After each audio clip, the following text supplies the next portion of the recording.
Sir, pwede makiusap? Ito. Kawawa naman ho yung mga tao dito, namamahinga din ho, sir. Baka pwede... Sir, hindi nga kami matahimik sa mga bahay namin! Sila naman yung nabaha! Sila! Gusto ninyong matahimik kami, binabaha! Hindi makatulong ng maayos! Alam ng mga Pilipino dito! Alam nun na hindi natin kaaway ang mga pulis, tama? Tama! Ngayon, sir, nagsasalita kami kasi gusto lang namin marinig nyo ang aming mga hinaing. Alam namin, nakakampi namin kayo dito. Kung kami ay nagsasalita sa inyo, alam namin na trained kayo. Alam namin na trained kayo na maximum tolerance hanggat hindi namin kayo sinasaktan. Tama? Tama? Tama. Hanggat nagsasalita lang kami. Kasi that's freedom of expression. Nakita nyo naman, nung sabi nyo, umatras kami para pantay, umatras kami. Hindi namin kayo inaaway. Alam mo kung anong ginagawa namin? Humihingi kami ng tulong sa inyo. Tama! Yan ay pakiusap. That's an appeal. Kasi kami ang nagpapasweldo sa inyo at pinapasweldo namin kayo para protektahan kami, ang batas, ang konstitusyon, ang mga anak namin at ang susunod na henerasyon, kahit mga anak nyo. Pakinggan, lahat sila may bahay dyan. Lahat ng korap nandyan. So hindi lahat ng nandiyan sa loob, kaaway natin. Pero mapuputing mga mamamayan dyan, sa totoo lang. So kaya tayo nandito, napakaganda itong pagkakataon na wag niyong sisigawan. Lalapitan yung mga kapatid natin pulis, hindi sila ang kaaway. Ngayon, kung nakikita natin sila nagpoprotekta dahil may nagutos sa kanila.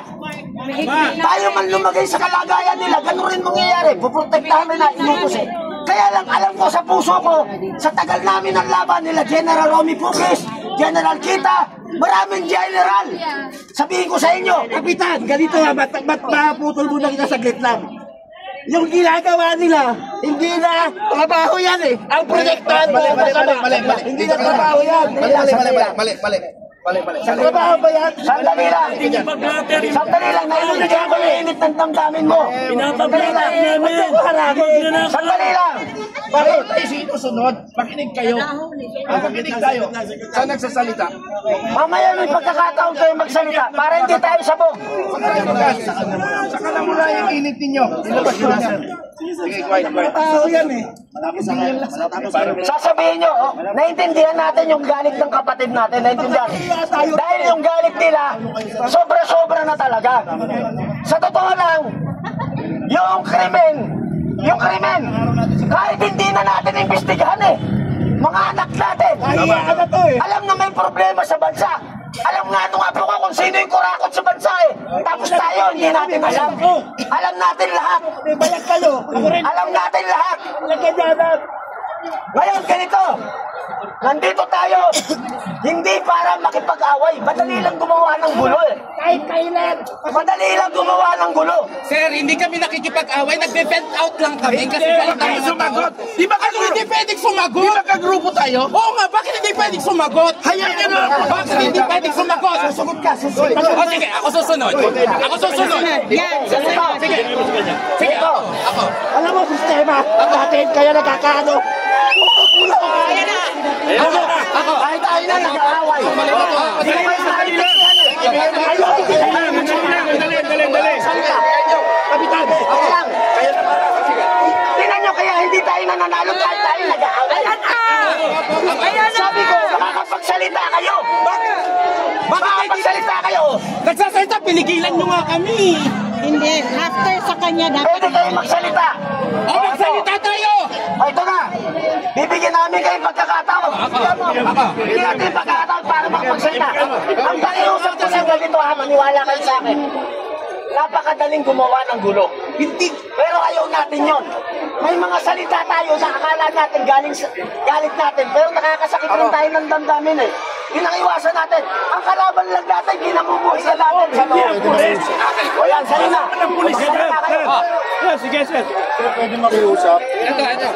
Kawawa naman ho yung mga tao dito, namamahinga din ho sir. Baka pwede. Sir, hindi nga kami matahimik sa mga bahay namin. Sila naman yung nabaha.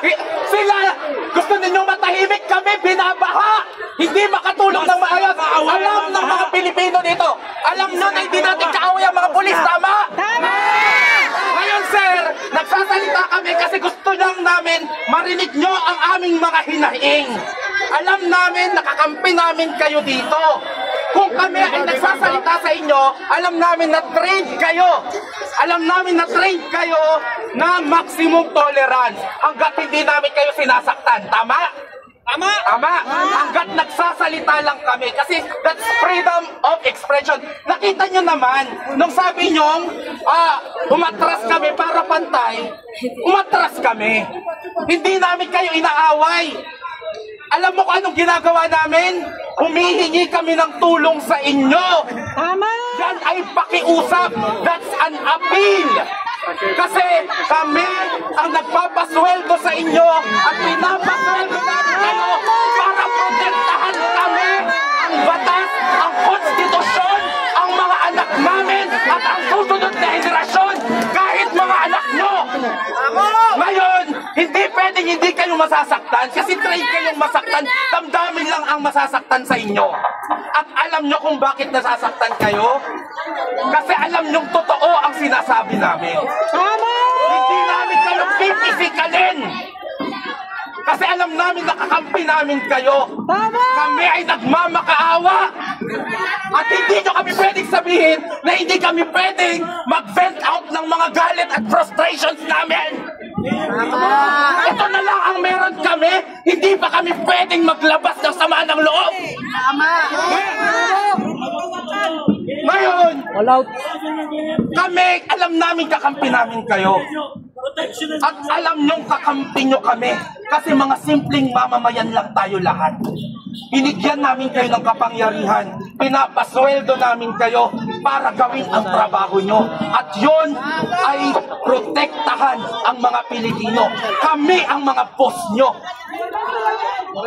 Alam nyo, sumasaludo kami sa inyo kapag tama ang ginagawa nyo. During the time of PRRD, lagi kami nagpapasalamat sa inyo. Willing kami na taasan yung mga sweldo nyo. Kasi alam namin na ginagawa nyo ang tama at kung ano ang para sa bayan. Ngayon naniningil kami. Naniningil kami sa mga sweldong dinoble namin. Tama! Asan kayo? Ngayon, sir, hindi kami mga bobo, hindi kami mga tanga. Nasasaktan namin ang mga kakampi nating pulis. Huwag nyo kaming maliitin. Hindi nyo ba nakita na nung pinaatras nila kami, umatras kami? Yun ba ang nangaaway? Diba sabi ko, basta pantay lang ha. Pantay na, okay na. Nagkaroon ba ng gulo? Ang mga tao ngayon ay frustrated. Maliban sa mas malala ang krimen sa mga kalsada, kung makaligtas kami sa saksak, di kami makakaligtas sa sakit. Hospital. Kasi magkaka-leptospirosis kami. Kasi araw-araw, maliban sa hindi kami ligtas sa mga kriminal, hindi pa kami ligtas sa baha. At hindi kayo ligtas sa ospital. Kung wala sila pambayad natin sa mga At kinuha, at kung sakaling magkakasakit kami, dahil sa, sino ba naman ang gusto dito sa kalsada? Wala! Sino ba naman ang gusto na napupolusyonan dito? Nandito kami kasi galit na kami sa gobyerno. Nakita nyo naman sa liwasan, dito naman kami ng gulo. Diba? Kaya kasabi ko kay sir kanina, gulo doon eh. 3,000 ka na isang bata. kaya sabi ko naman kanina kay sir, at naintindihan din naman ni sir, na tayo ay nag-vent out lang. Ano ang sigaw natin? Design! Marcos design! Marcos design! Marcos design! Babalik na natin. Huling-huli, pasensya na sir, ngayon pa lang masasaktan ang mga damdamin nyo. Ngayon pa lang, marami kayong maririnig na galit. Yun ang aming gagawin. Hindi namin kayo aawayin, hindi namin kayo sasaktan. Tama! Para hindi nyo din kami saktan, kasi kami ang mga boss nyo. Kami ay mga boss na nagsasabi sa inyo na hindi na namin nagugustuhan ang trabaho ng gobyerno kung saan kabilang kayo. Kami ay mga boss nyo na nagagalit na sa inyo dahil hindi na namin gusto ang kakulangan nyo ng aksyon sa mga nangyayaring ito. Pero again, hayaan nyo kaming maglabas ng aming saloobin. Yun lang. Sa mga kapatid natin, mga kapulisan dito, ano po ba ang inyong mga tungkulin? Ang tungkulin nyo ang protektahan ang bawat isang ordinaryong Pilipino, hindi ang mga putang na nakatira sa loob ng mamahaling subdivision na yan. Tama! Huwag nyo sasabihin sa amin na namamahinga sila. Putang ina, paano naman kami dito? Sila ay natutulog sila naka-aircon. Samantalang iba, At kawawa! ang bahay nila, sa tingin nyo ba naririnig nila tayo? Naka-soundproof ang yan! Naka-soundproof! Putang ina, marinig kaya tayo nila? Hindi! Huwag nyo kami i-disperse ito! Una sa lahat, napaalala ko sa inyo, nung pinatampot ni si Tatay Digong, ang sabi ni Tatay Digong, huwag nyo akong protektahan! Huwag nyo protektahan ang bawat isang politiko! Ang protektahan nyo ang mga Pilipino at ang Constitution! The moment that the Constitution is being stepped upon, then that's the time that you have to act! Yun ang sinabi sa inyo, Tatay Digong. Paalala ko sa inyo, hindi lang blood control ang may problema dito. Remember what happened sa PhilHealth? Ibinalik ba ang pera sa PhilHealth? Hindi. Paano? Hindi kami magkakasakay sa leptos o hindi kami mamamatay sa baha. Hindi kami mamamatay sa pagkalunod, pero mamamatay kami sa sakit. The moment na dalhin kami sa public hospital, meron bang gamot na pwede ibigay sa aming mga ordinary Pilipino? Wala! Mamamatay sa mahal na Mamamatay kami sa hospital mismo ng gobyerno. Mamamatay sa Na kung bill! saan dapat ang hospital ng gobyerno ang magliligtas sa buhay ng bawat isang ordinaryong Pilipino. Ayo ay kasama doon sa mga ordinaryong Pilipino. Huwag niyo pong protektahan si Bangag. Kuya, mayroong gustong pumalit sa'yo, baka magbigay. O, ikaw naman, ikaw, ano sa kayo? Asan na? Sino gusto magsalita? Asan na yung ilang? Ayun na.